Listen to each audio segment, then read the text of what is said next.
Agora esta chamada está sendo gravada.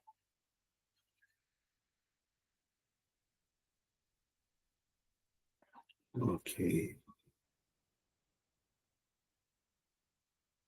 Bom, meus amados, a gente vai hoje para o módulo de número 8, novos líderes desenvolvendo grupos de plantação. E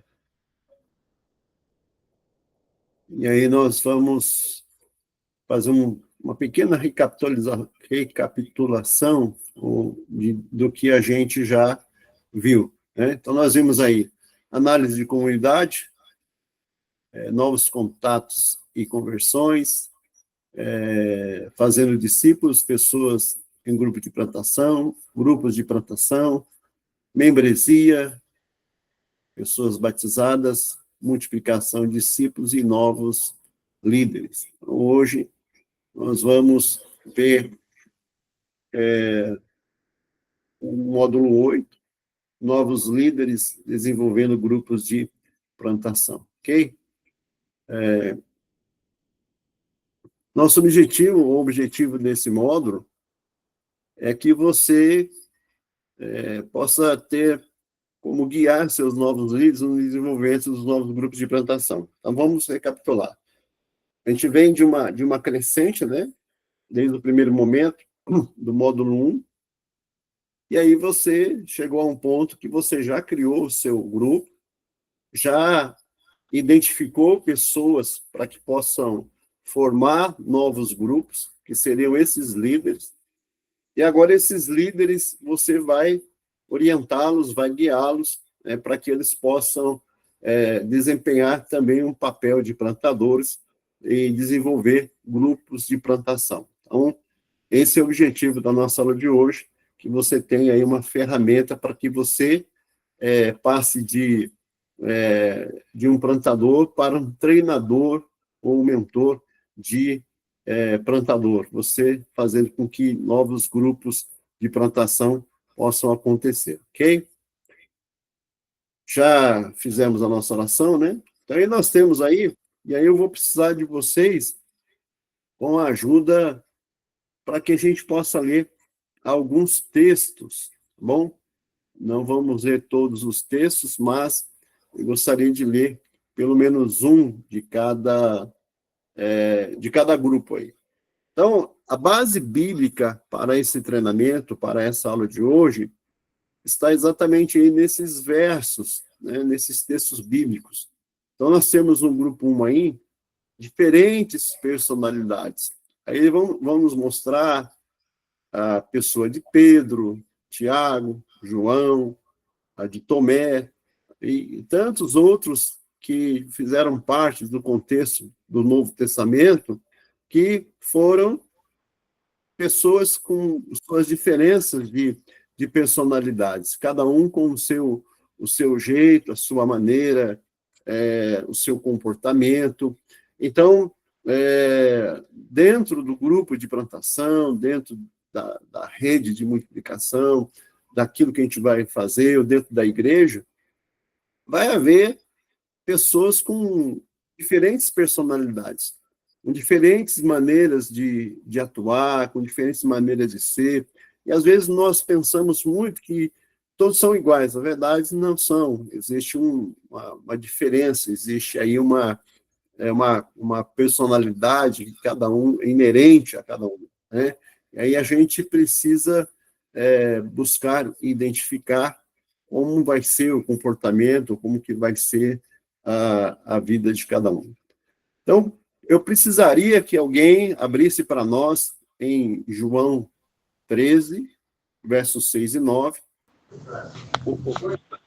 outro em Marcos, capítulo 3, verso 17, e outros em João 20, do 24 ao 29. Irmã Rosel, pode falar? Amém. Lemos a palavra de Deus. Aproximou-se, pois, de Simão Pedro, que lhe disse: Senhor, tu lavas meus pés? A mim? Respondeu Jesus e disse-lhe: O que eu faço não o sabes tu agora, mas tu o saberás depois. Disse-lhe Pedro: Nunca me lavarás os pés. Respondeu-lhe Jesus: Se eu não lavar, não tem parte comigo. Disse-lhe Simão Pedro: Senhor, não só os meus pés, mas também as mãos e a cabeça. Amém. Muito obrigado, irmã. Deus abençoe a senhora aí. Amém. Obrigado pela leitura. A gente vai ver a postura de Pedro, inclusive o doutor Augusto Cury, ele escreve um livro, e no livro ele fala um pouco a respeito do perfil psicológico de Pedro. E cada discípulo de Jesus tinha um perfil psicológico diferente. Pedro é aquela pessoa que ele estava disposto a aprender, era uma pessoa, e segundo o Dr. Cury, era uma pessoa que não tinha muito entendimento, muita letra, muito conhecimento, mas era uma pessoa bastante explosiva, e a gente vai ver o perfil dele, que ele está sempre assim, quando Jesus foi andar por sobre a água, ele também quis andar sobre a água. Nesse caso aí, ele se sentiu incomodado nesse texto a respeito de Jesus que lavava os pés, e Jesus chamou a atenção dele, e ele imediatamente ele mudou de ideia, mudou de comportamento. Ele foi aquela pessoa que cortou a orelha do soldado, foi a pessoa que negou a Cristo. Então, vai aparecer essa diferente personalidade aí. A gente não vai focar muito nesse sentido, porque não é o objetivo da nossa aula, tá bom? Mas aí você vai ver que Pedro, ele sempre está aparecendo aí no cenário bíblico, então é a diferente personalidade. Alguém, por favor, Marcos 3,17?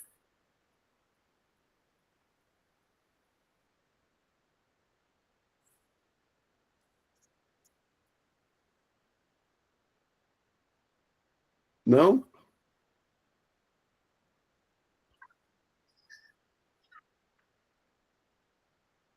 Alguém pode ler para nós, Marcos 3,17? 3,17? Amém. Marcos 3,17. Capítulo 3, né, pastor? 3,17. Acredito que sim. Amém. Diz assim: Tiago, filho de Zebedeu, e João, irmão de Tiago, aos quais pôs o nome de Boanerges, que significa filhos do trovão.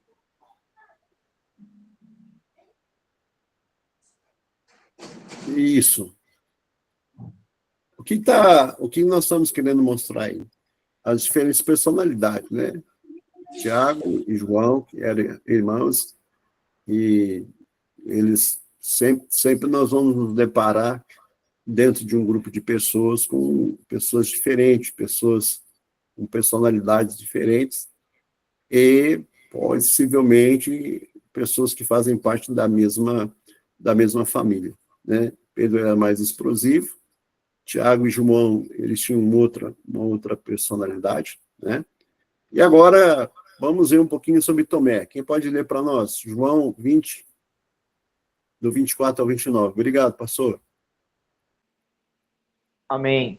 João 20, do 24 ao 29, diz assim: Tomé, chamado Dídimo, um dos 12, não estava com os discípulos quando Jesus apareceu.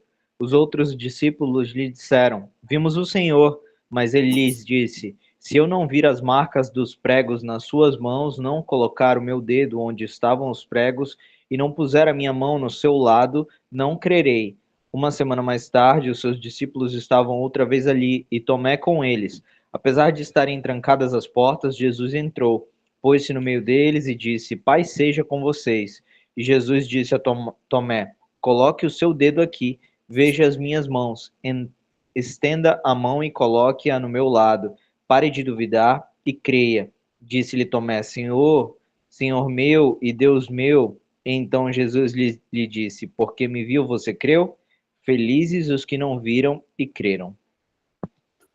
Obrigado, Luciano. Deus te abençoe. Meu irmão, a gente vai encontrar aí uma miscelânea de personalidade entre os discípulos, entre os seguidores de Jesus aí, nem todos são iguais, cada um teve o seu comportamento, a sua maneira de ser. No caso de Tomé, ele era bem detalhista, muito possivelmente legalista, porque ele queria saber exatamente, ele não queria ser enganado, né? Ele não queria ser confundido, porque era uma experiência nova a respeito da ressurreição, né? Então, de um lado bom, ele é tido como uma pessoa que foi incrédulo, né? Mas ele reforça aí muito grande os textos bíblicos no sentido de que Jesus realmente ressuscitou. Ele reforça aí essa tese da ressurreição de Jesus por seu comportamento, né? Então, o que a gente está vendo aí são as diferentes personagens, né? Vamos agora. Aí, Teia, tudo bem? É só um comentário, a gente não está aqui para estudar de forma profunda, se a gente, mais para frente, se vocês se interessarem, a gente pode até fazer um estudo individual, né? Ou seja, só desse tema das personalidades bíblicas, né? A gente é só para mostrar para vocês que existem essas diferenças, principalmente dentro da própria igreja, né? Nem todos são do mesmo jeito. Nos grupos que vocês vão atuar, vocês vão encontrar pessoas com essas diferenças de personalidade. Então, é necessário descobrir e saber como que vai tratar. Eu, particularmente, eu tenho uma palestra que fala a respeito disso, que faz uma análise comportamental de cada pessoa, né? Quem sabe a gente aí pode fazer isso mais para frente, tá bom? A análise o tema dessa palestra a arte da comunicação, comunicando a diferentes perfis, ou falando de uma forma mais assertiva, né? Então, quem sabe a gente faz isso aí. Bom, diferentes ministérios. Quem pode ler para nós? Efésios 4, 11 e 16.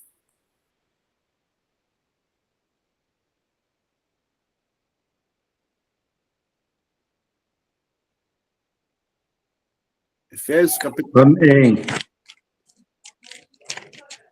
É do 11 ao 16, pastor? É do 11 ao 16. Efésios 4, do 11 ao 16. Amém. Diz assim, vamos ler em nome do Pai, do Filho e do Espírito Santo. E ele mesmo deu uns para apóstolos, e outros para profetas, e outros para evangelistas, e outros para pastores e doutores, querendo o aperfeiçoamento dos santos para a obra do ministério, para edificação do corpo de Cristo. Versículo 13.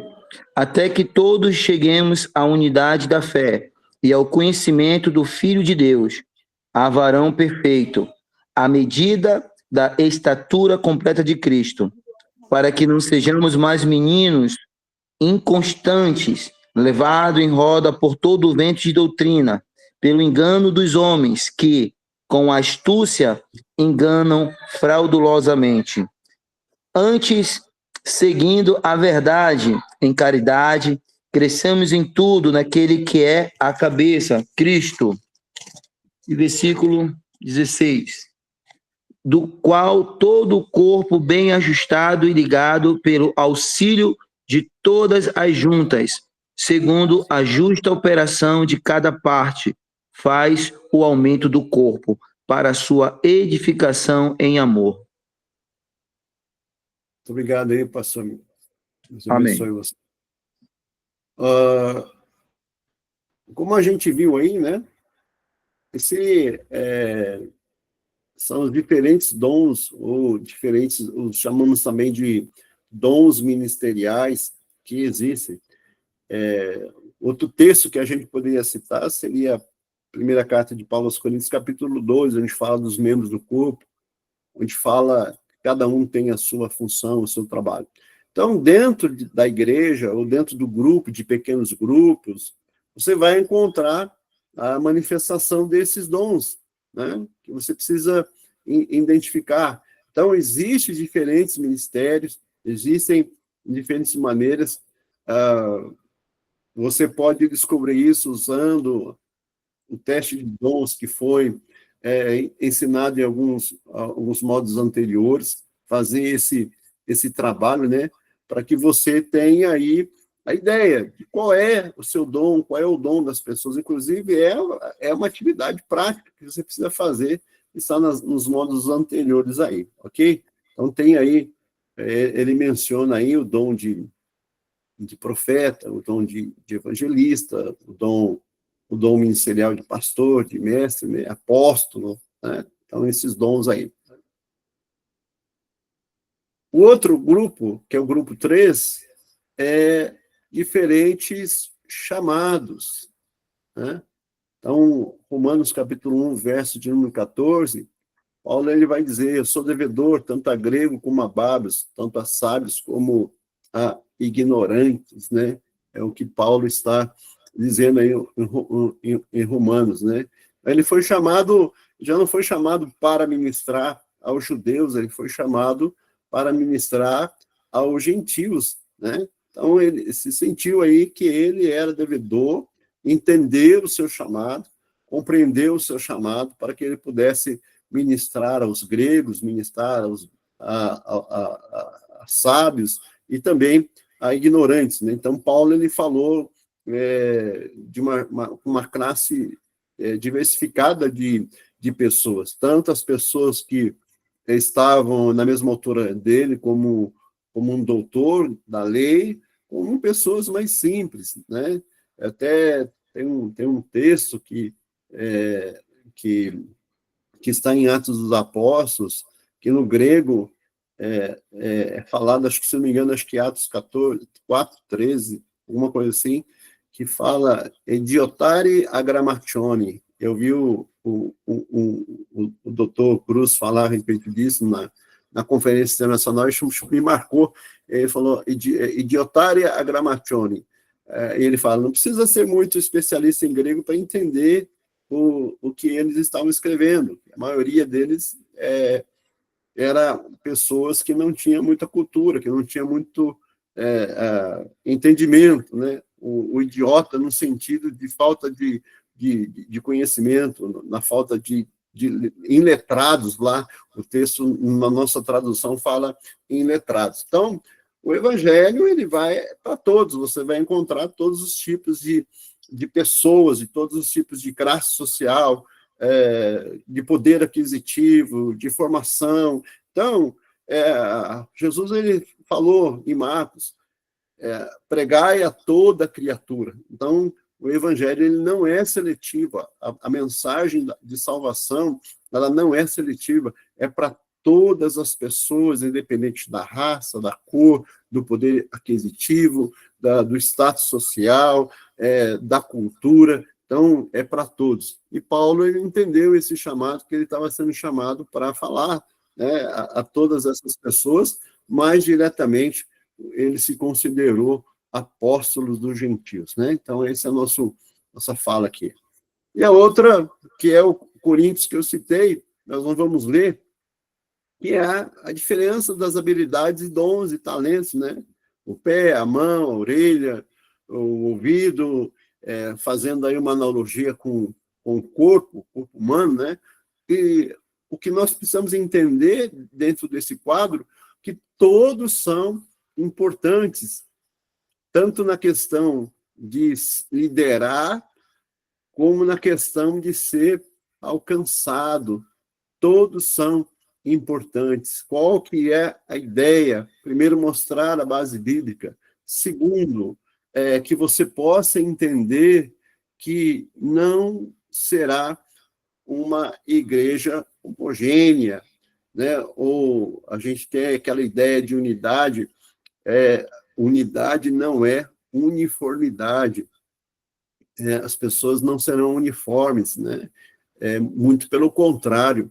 A Bíblia ela fala que a igreja é a multiforme sabedoria de Deus, ou seja, a igreja ela apresenta-se um grupo de pessoas diferentes na sua criação, na sua formação, no seu jeito de ser, na sua maneira de pensar. O campo missionário, onde vamos plantar igreja, onde vamos ganhar almas, é o mesmo, também apresenta multiculturas, multiformas e maneiras das pessoas serem, né? Então, nós vamos encontrar pessoas iguais, sistemáticas, né? Ou dentro de um sistema único. E essa diversidade, ela precisa ser respeitada para que nós possamos nos adequar à linguagem. Paulo, ele vai ensinar um pouco a respeito disso, né? A respeito disso. Me fiz de fraco para os fracos, me fiz de tolo para os tolos, e assim sucessivamente, né? Então, ele se adaptava, na verdade, à fala, né? Porém, é muito bom lembrar que as adaptações para alcançarmos as pessoas, elas serão muito bem-vindas, mas em nenhum momento nós vamos nos afastar dos princípios. Princípios, eles são inegociáveis. Princípios, eles não se negociam, ok? Não se negocia princípios, tá bom? Aí, quem quiser depois estudar um pouquinho, existe uma técnica chamada rapport, que é uma técnica que você pode usar de como conversar com pessoas, né? Como lidar com pessoas de diferentes culturas, diferentes pensamentos, ok? Irmãos, me perdoe que eu estou com um pouquinho de tosse.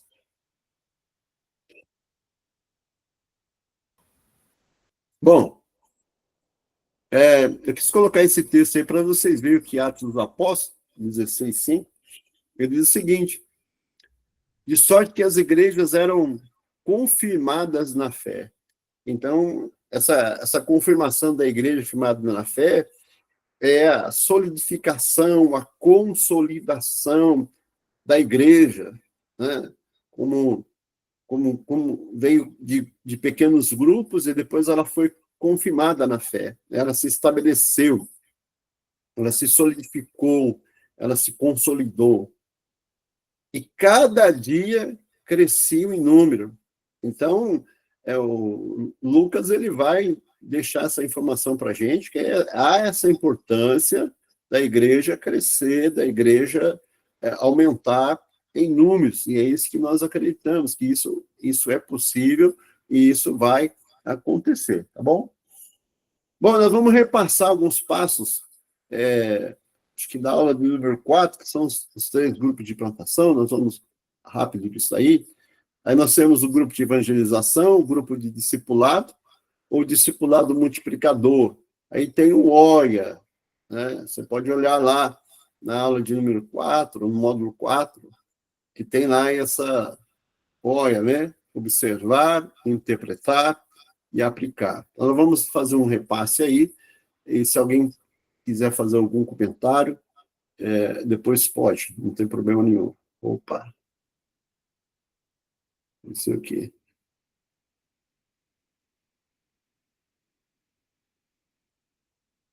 Ok. Senhor, o que está acontecendo? O que aconteceu aqui?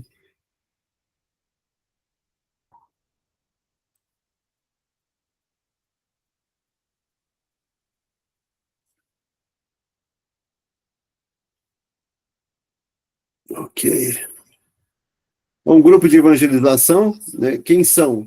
Grupos de 2 e 3, pessoas que aceitaram a Cristo, né?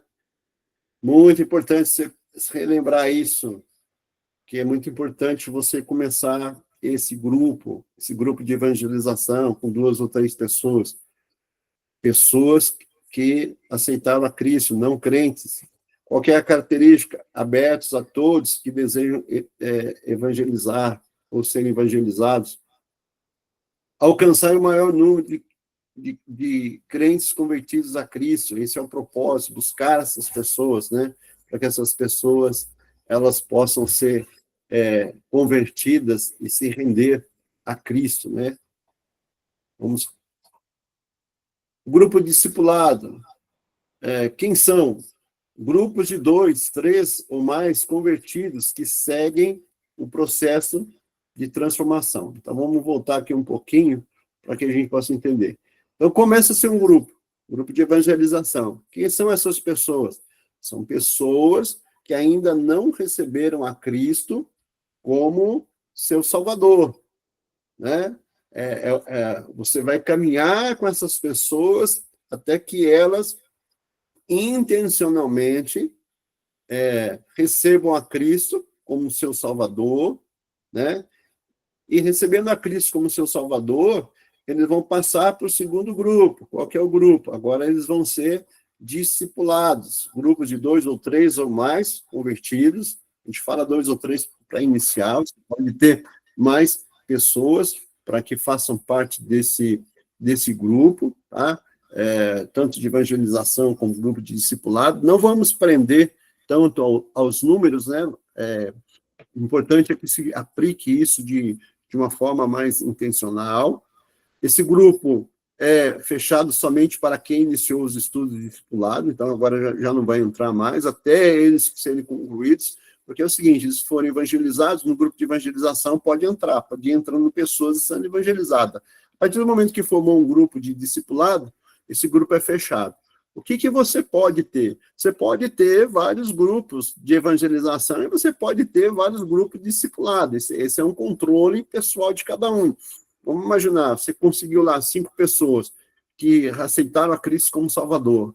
Eles passaram para o grupo de discipulado e você tem um grupo de evangelização. Aumentou de 5 pessoas. O grupo de discipulado ele está em outras matérias, então ele pode ser fechado e você começar outro. Pode-se fazer também modular? Bom, isso talvez seja uma opção. Aí a gente pode abrir esse grupo, né? Só que aí tem que ter um controle, né? Por exemplo, quem conclui o grupo de discipulado, aí seria uma ideia que eu tô tendo agora e estou passando para vocês, aqueles que concluírem as matérias, vamos supor, são 12 matérias, né? São 12 matérias ou 6 matérias, seja lá. E aí você pode ter um controle a respeito disso daí. E depois, o propósito é fazer com que as verdades bíblicas da palavra possam estar dentro, né, interiorizar isso aí, para que haja produção de frutos e nasçam novos discípulos, ok? Irmão Luciano, por favor. Oi, pastor Carlinhos, me perdoe, eu não entendi direito uma parte aí desse grupo, a diferença do grupo de discipulado para o grupo de evangelismo. Tu havia dito, acho, na última aula, que esse grupo de discipulado, o senhor aconselhou, né? Que a gente usasse, por exemplo, aquele livrinho do discipulado 1, né? Para discipular os irmãos que estiverem nesse grupo de discipulado. Mas aí, esse grupo de evangelismo, qual seria a diferença? E eu não entendi essa parte de que podem haver indivíduos que estejam tanto no grupo de evangelismo quanto no grupo de discipulado, ou a pessoa só pode estar ou em um ou em outro? Isso ficou um pouco confuso para mim.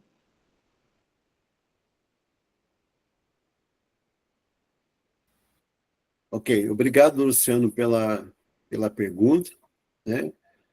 Na verdade, não. O grupo de evangelismo é outro, de evangelização.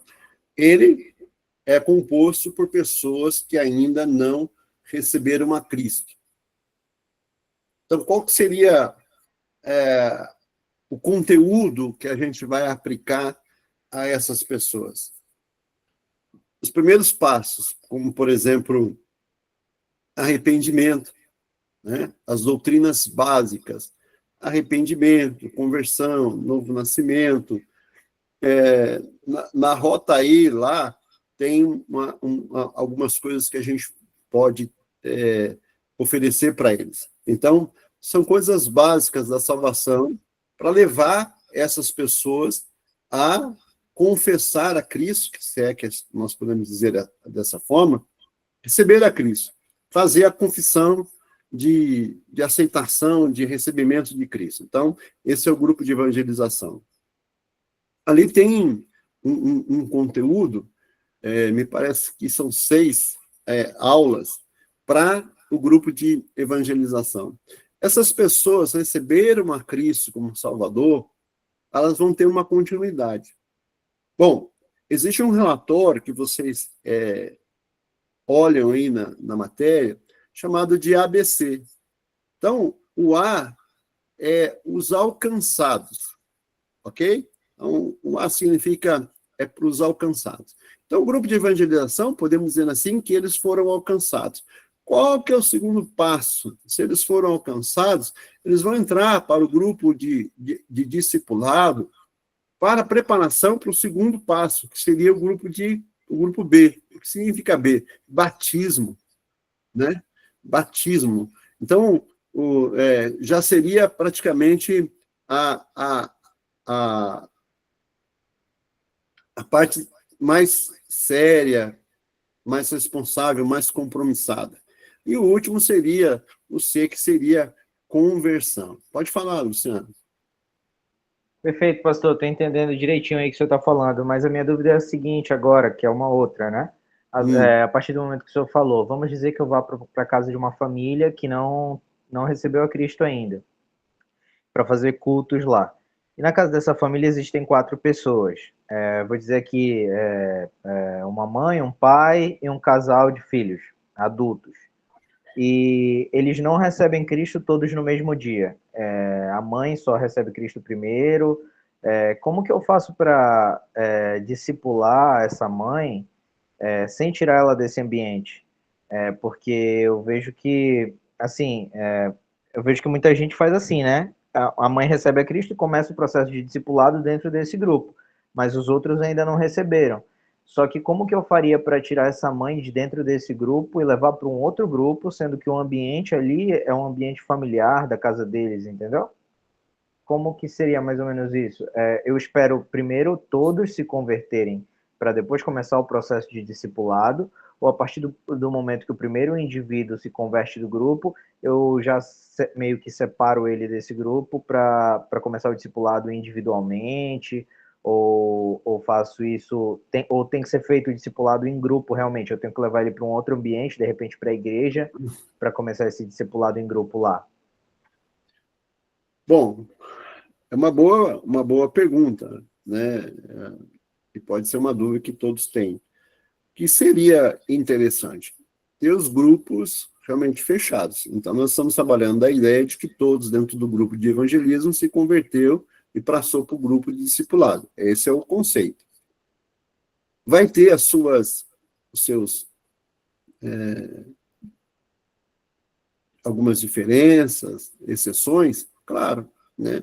Então, se dentro de uma família, é uma família, somente uma pessoa se converteu, e aí você vai ter que analisar o contexto dessa situação, se é possível mudar essa pessoa para um grupo discipulado, ou se é mais interessante, talvez, é muito provável que seja mais interessante manter essa pessoa dentro do grupo de evangelização, eu acredito assim, para que essa pessoa que já se converteu, ela possa também cooperar e ajudar para que os outros entendam que são necessários que eles também se convertam. Então, seria aí uma estratégia diferente. E aí, como é a família, depois que todos já tiverem feito vamos colocar assim uma situação, a oração de confissão, que eu acho que é o ponto que vai marcar intencionalmente quando a pessoa faz ali a oração de confissão,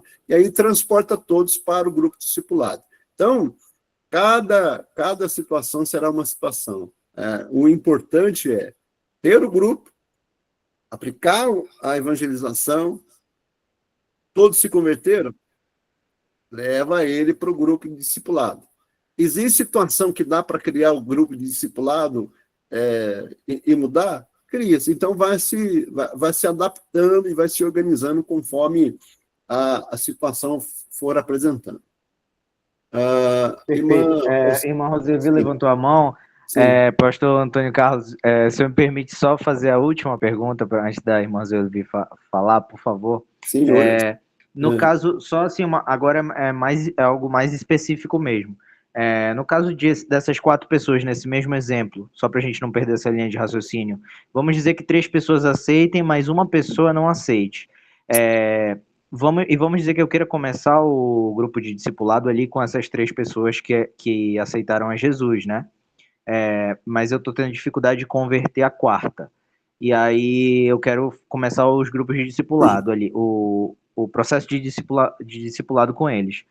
E seria errado essa pessoa que não se converteu participar desse processo de discipulado, porque eu vou chegar na casa da família e vou tentar discipular 3, mas eu não tenho como expulsar, vamos dizer, o pai ou tipo um dos filhos falar, olha, você não pode participar da nossa reunião hoje porque é só para quem aceitou Jesus, estando dentro do ambiente da casa deles, entendeu? E aí como é que eu faço isso na sua visão? Na minha visão, você continua com ela e caminha com ela dentro do grupo de discipulado, porque evangelização e discipulado, até ali não há problema nenhum dessa pessoa continuar nesse grupo. O que ela não pode ir é para o terceiro grupo. O terceiro grupo ela não pode ir. Então, enquanto ela estiver no primeiro e no segundo grupo, ela está tendo coisas básicas da vida cristã, da doutrina, dos ensinamentos, né?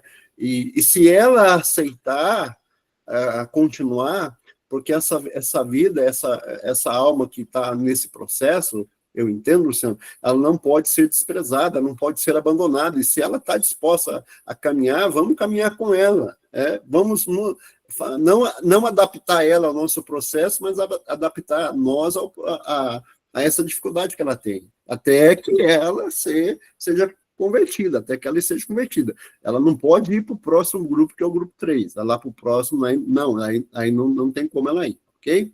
E nós vamos Glória a Deus. Obrigado, pastor. Eu acho até que o discipulado pode funcionar como um evangelismo, às vezes, Exatamente. Né?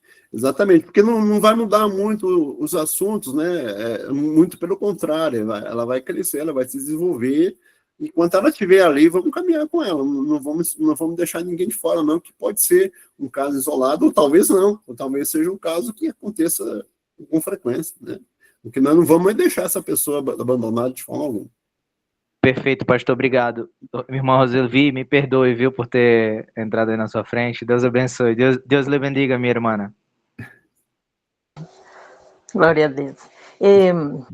Acho que, segundo a realidade de porque quando uno tem uma igreja que já está estabelecida e faz evangelismo, então pode fazer o grupo de discipulado na igreja e então fica fazendo seu evangelismo como grupo de evangelismo só.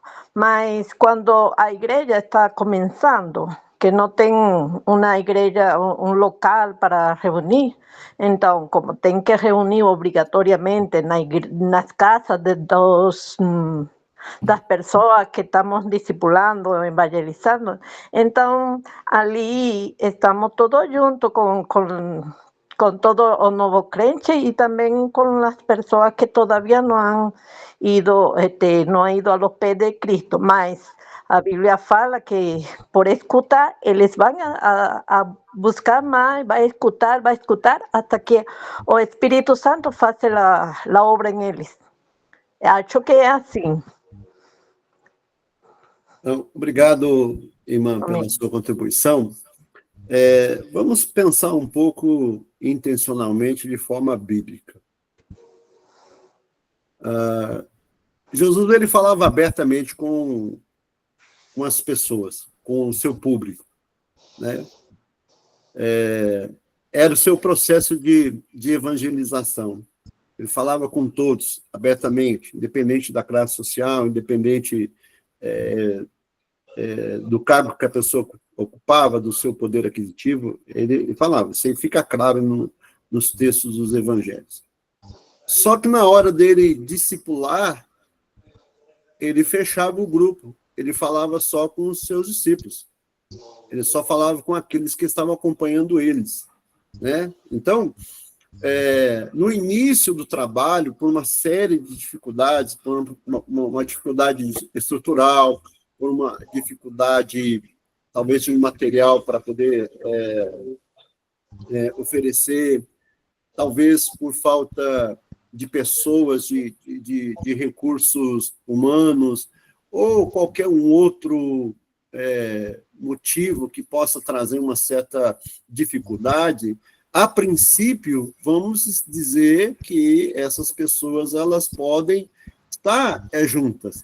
Mas o interessante é que, de forma intencional, a gente vá trabalhando, dentro do possível, que essas pessoas elas sejam separadas desse grupo, né? Talvez não seja a nossa realidade hoje, mas futuramente que nós possamos alcançar essa mentalidade, entendeu? É lógico que você, como plantador, você, como grupo, o que é importante, muito importante, que você tenha o grupo, né? Que você tenha, que esse grupo esteja funcionando, é a parte mais importante. E aí você vai se adaptando, você conhece os conceitos, sabe, está sendo treinado dentro dos conceitos, e conforme você for trabalhando e você for aperfeiçoando o seu trabalho, vai chegar em um determinado momento que você vai ter esses grupos configurados dessa maneira. Porque o interessante é que quando tem poucas pessoas, às vezes não consegue, né, fazer esse tipo de trabalho. Mas quando você já tem mais grupo, mais pessoas, não só participando com você, mas te ajudando, você consegue fazer isso. Agora, conforme eu disse, o terceiro grupo que a gente vai ver, vamos ver aqui, é o grupo discipulado multiplicador. Bom, aí as pessoas que não receberam a Cristo e que não foram batizadas, não é aconselhável que essas pessoas elas façam parte desse grupo, porque esse grupo aí é um grupo que ele está sendo treinado já para poder montar o seu grupo. Então, ele tem que ter passado por todo o processo de evangelização, de discipulado, de batismo, né? Então, é muito importante isso. Né? Eles colocam aqui a rede de multiplicação, 2 ou 3, mas pode ser mais pessoas, né? Não há nenhum problema, um grupo de 2 ou 3 que decide multiplicar novos grupos de evangelização e discipulado, né? Então, essas pessoas, elas precisam estar mais adiantadas. Também é um grupo fechado, que é para que essas pessoas elas sejam mentoreadas, né? Sejam treinadas, sejam capacitadas para poder desenvolver novos grupos de evangelização e discipulado multiplicador. Então, essa é a grande intenção. Então, o primeiro e segundo grupo, ele pode estar ali, pode estar misturado, não vejo nenhum problema, porque agora, no terceiro grupo não é conveniente, não é adequado.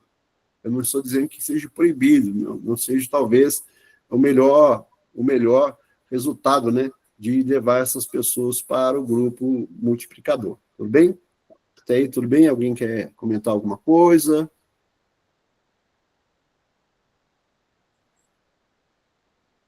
Não? Aí seria esse grupo aí, né? Lá pede, na matéria que eu mandei para vocês, pede para fazer aí um gráfico, seria mais ou menos esse gráfico aí, ok?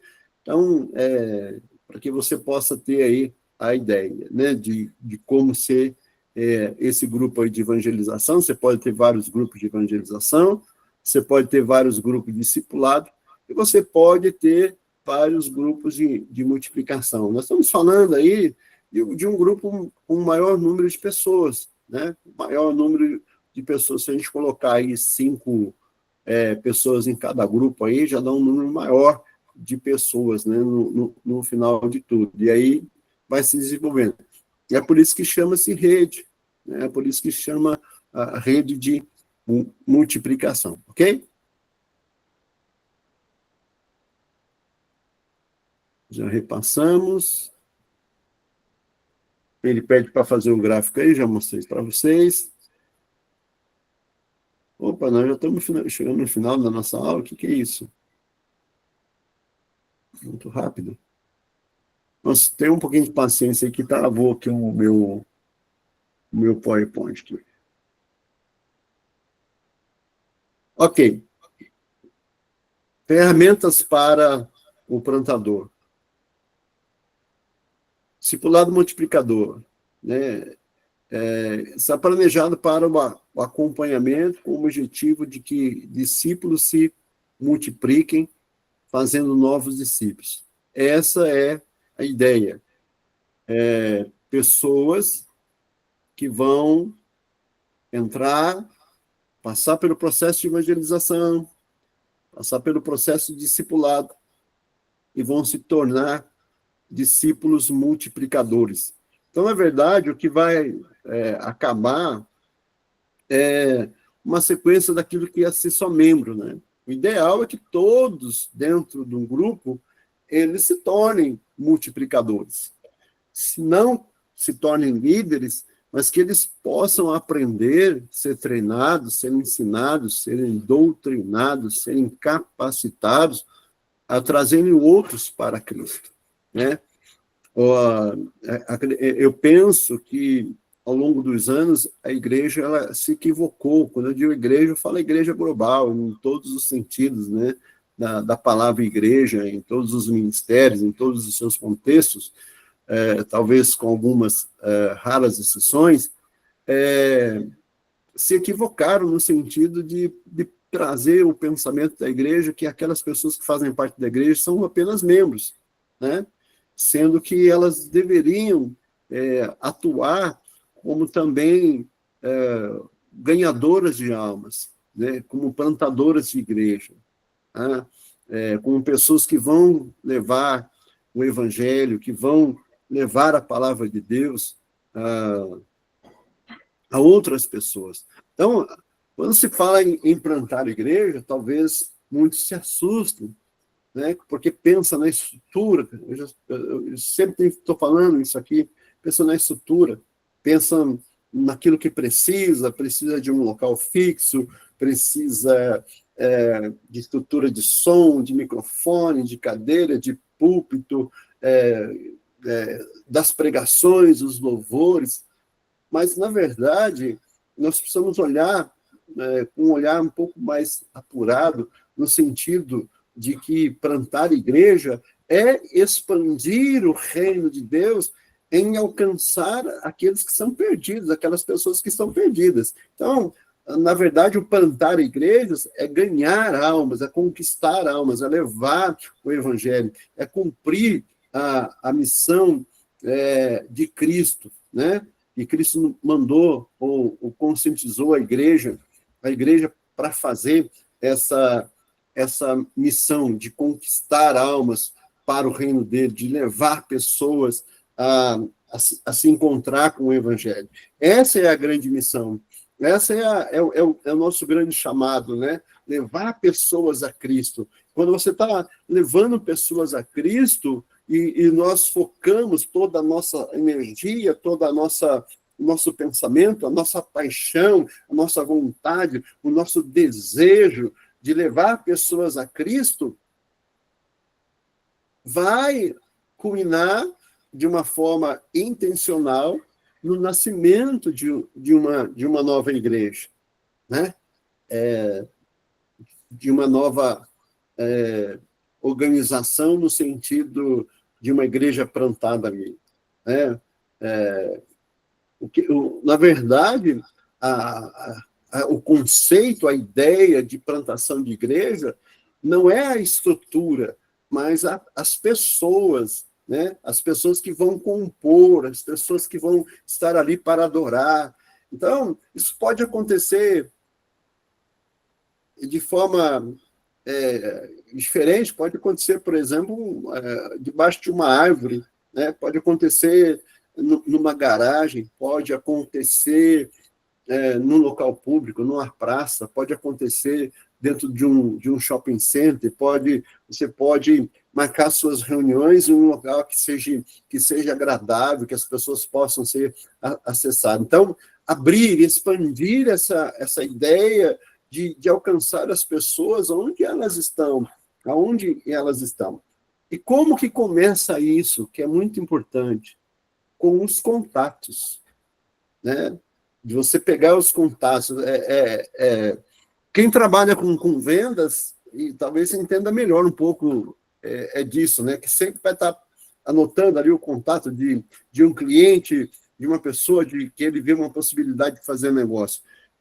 Dentro da conquista de almas, dentro de ganhar almas, de fazer novos discípulos, nós temos que ter essa ideia de que nós podemos, qualquer pessoa que a gente encontrar, ela pode ser uma pessoa que possa receber a Cristo, se chegar a Cristo.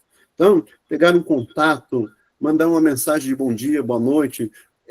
Revisem, meus amados, revisem o módulo 2, que fala de novos contatos, de como que você vai chegar ao contato. Primeiro, você faça amizade com a pessoa, se preocupe com ela, e depois que você criou esses laços de amizade, aí você, então, começa a entrar com o evangelho. Crie uma rede de network, crie uma rede de pessoas que você possa entrar em contato com elas, na sua vizinhança, ou em outro lugar, no seu trabalho, em todos os lugares que você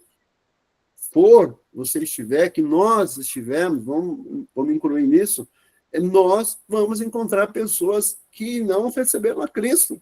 É o que mais tem, pessoas que não receberam a Cristo, né? Então, aí a gente olha para o nosso trabalho e nos parece que não está tendo resultado. Não, é que nós não estamos fazendo a abordagem, nós não estamos nos aproximando das pessoas de maneira intencional, né, de maneira estratégica, de você chegar para essa pessoa e de alcançar ela, né? Levar os amigos, levar a família a alcançar essas pessoas. Cria aí um plano, um projeto, um desafio para você mesmo.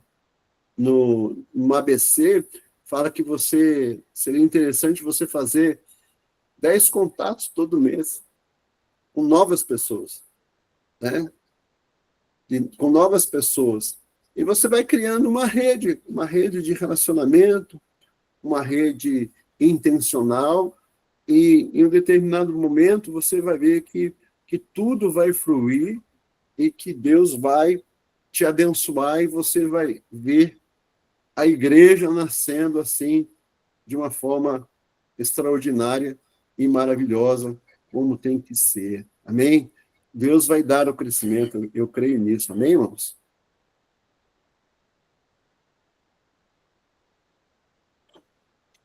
Olha lá, o objetivo é alcançar, né? Desenvolver a segunda rota. Bom, vamos lá. Você se lembra qual é a primeira rota? Vamos relembrar um pouquinho aqui, né? Então, a rota E, o discipulado é chamado a entrar, edificar, equipar e enviar.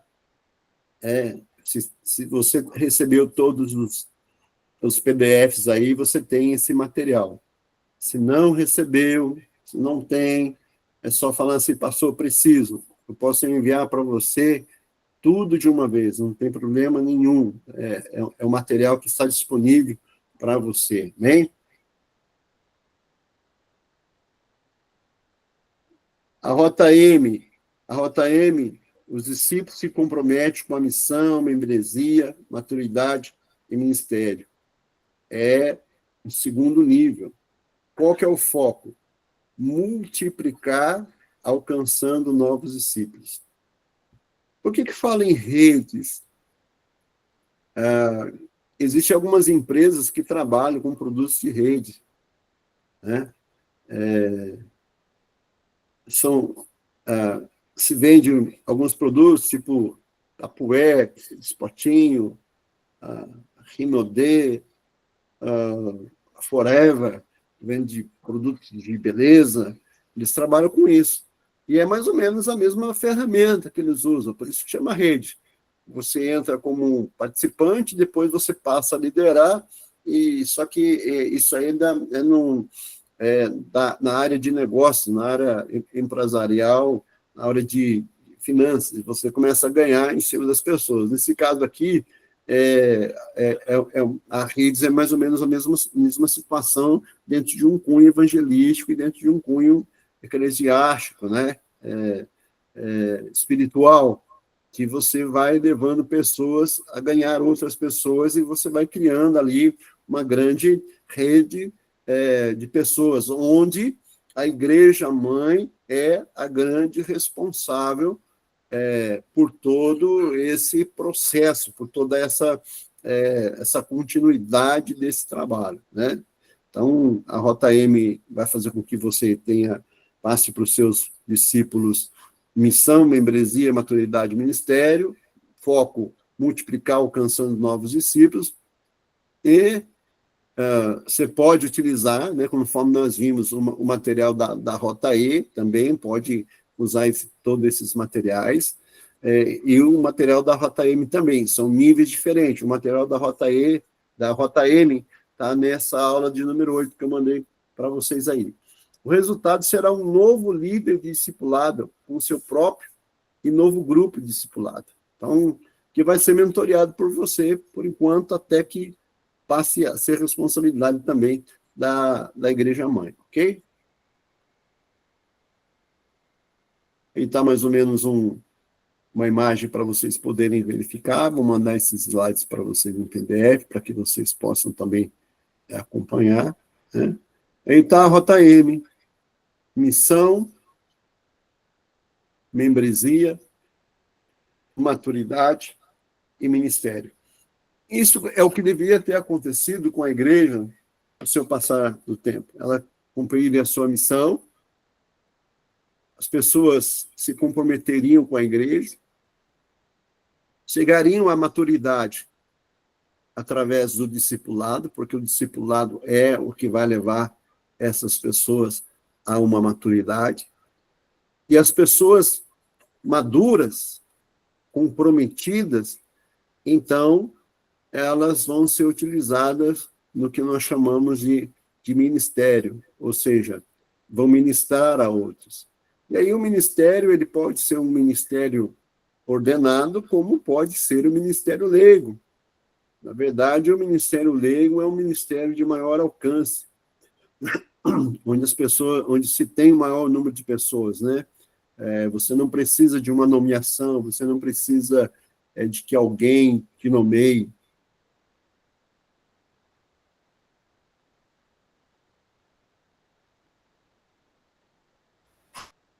Então, o ministério leigo é um ministério que move a igreja.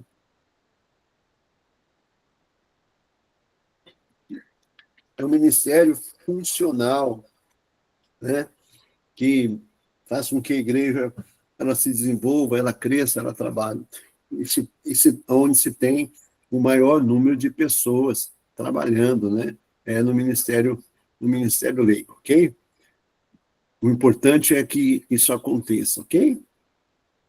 Então, nós temos a Rota M aí. O discípulo se compromete com a missão, membresia, maturidade e ministério.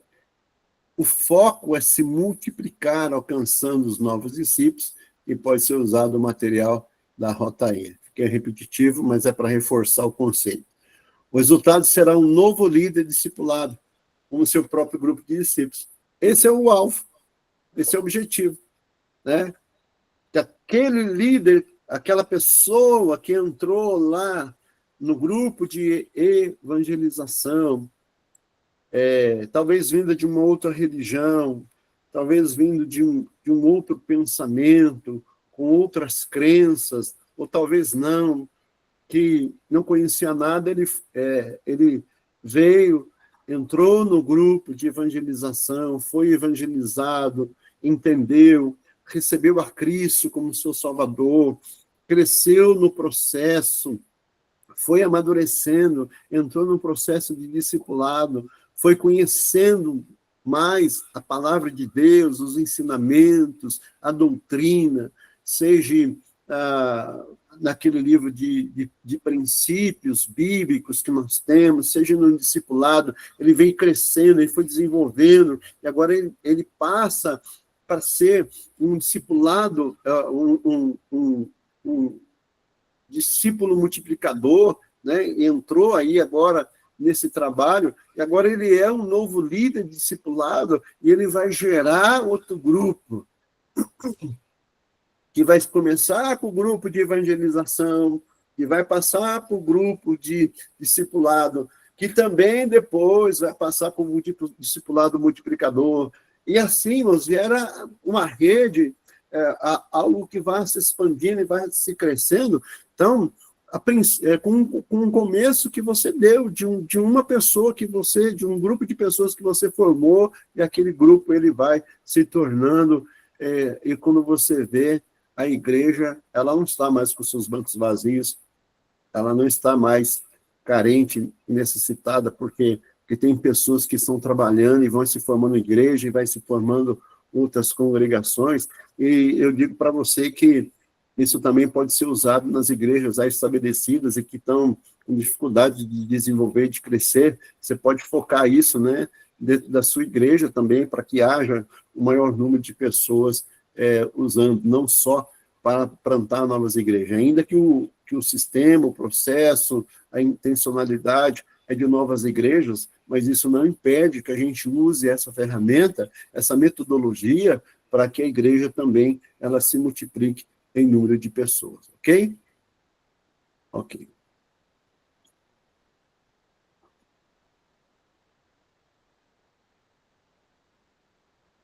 Bom,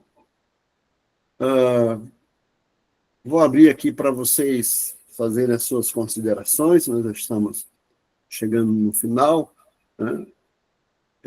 Eu preciso encerrar pelo menos daqui 10 minutos, que eu vou entrar numa outra aula. Está aberto aí, irmãos, para você fazer o seu comentário, fazer a sua pergunta. Está aberto o microfone para vocês.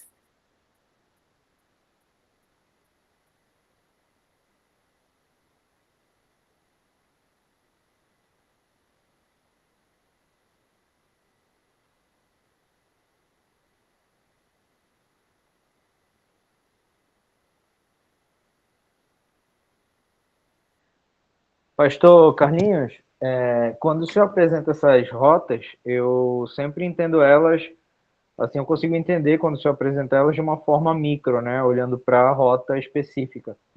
Mas eu ainda não consigo entender elas de uma forma macro. Eu não consigo ver, assim, quantas rotas são, porque o senhor estava falando da rota E, agora é a rota M, né? Mas, assim, quando a gente está na rota M, significa que a gente saiu da rota E, né? Ou a gente está em duas rotas ao mesmo tempo, é possível que a gente esteja, ou quantas rotas são, é um nível de gradação da plantação, quer dizer, a gente vai, no processo de plantação de igreja, a gente vai de uma rota para outra, e depois que a gente planta, e no caso da gente plantar outra igreja, a gente volta para a primeira rota, e aí vai mudando de rota até chegar na última. Essa parte macro das rotas eu ainda não entendi. Bom, a rota I, ela são 4 estágios. Em cada estágio são 6 aulas. Então, são 24 aulas no total, que seriam aplicadas de forma semanal. Então, você levaria para aplicar a rota E metade de um ano, 6 meses, praticamente, 24 semanas. Esse é o conceito que está dentro da ferramenta. A rota M é a mesma coisa. Também são 4 estágios, já na questão de pessoa, é chamado de segundo nível. É como se fosse assim, vamos usar uma alegoria.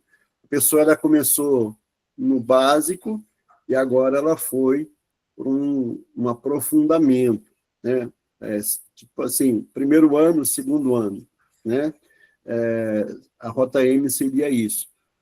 Quando terminar a rota M, entende-se que possivelmente já esteja estabelecida uma igreja. E se volta de novo um novo grupo, a rota E. Bom, de uma forma sempre migrando de uma rota para outra, só que o que acontece? Quando já a pessoa passou pela rota M, ela vai continuar o seu trabalho de discipulado e vai aplicar a rota I a outras pessoas. Eu não sei se eu entendi muito bem a sua pergunta, porque quando chega na rota M, ali dentro da ferramenta se encerrou o processo. Aí seria necessário entrar com as pessoas que estão dentro da igreja, dentro dos outros cursos que a igreja tem, né? Fundamentos 1, Fundamentos 2, sugerir cursos de teologia, de treinamentos para que a pessoa ela participe. No momento, Luciano, são o que nós temos. Esse é o que nós temos para o momento. Pode acontecer de que futuramente, como eles estão investindo muito agora em questão de plantação, surge outras ferramentas que a gente possa utilizar. No momento, na questão de plantação, se nós conseguimos fazer a rota E, a rota M, é um ano para a gente poder concluir todo esse trabalho. Bom, não sei se respondi, se eu fui claro no que você me perguntou. Ah, tá, entendi. Então é um processo de plantação que dura 1 ano e ele é dividido em 2 rotas. Cada rota leva 6 meses e uma rota leva para outra. Exatamente. Tá, entendi melhor agora. Obrigado, pastor. E toda vez que você começar um grupo novo, você vai aplicar a rota E. Toda vez que você começar um grupo de discipulado, vai começar a rota M. Então, ela vai migrar assim.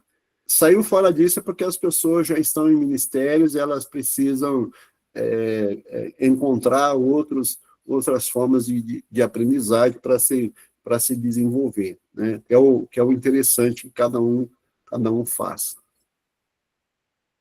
E nós temos outros cursos, né? Mentoria, por exemplo, que pode ser que possivelmente a gente faça isso no futuro, né?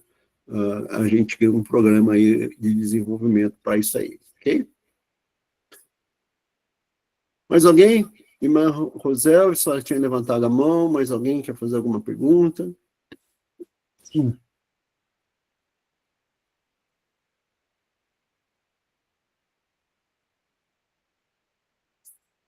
Só Rafael, quer falar alguma coisa?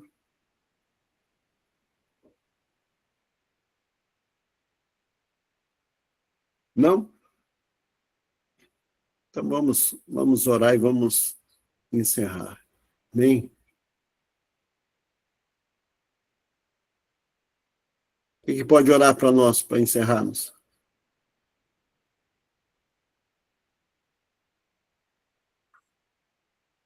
Um voluntário?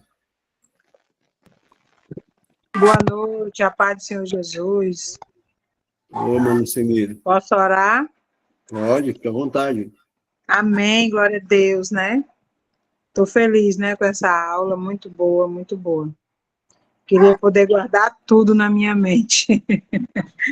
É muito boa, viu? Que Deus abençoe a todos, em nome de Jesus, amém? Amém. Querido Deus e eterno Pai, Senhor da glória, meu Deus, muito obrigado por essa aula. Abençoa cada um, cada professor, cada ouvinte. Paizinho querido, que a gente venha guardar no coração, na mente, Pai, que a gente venha fazer um trabalho maravilhoso para a honra e glória do Teu nome. E que o Senhor abençoe todas as aulas aqui, Pai, para a honra e glória do Teu nome. Amém. Glória a Deus. Amém. Obrigada. Eu que agradeço aí a participação de todos vocês.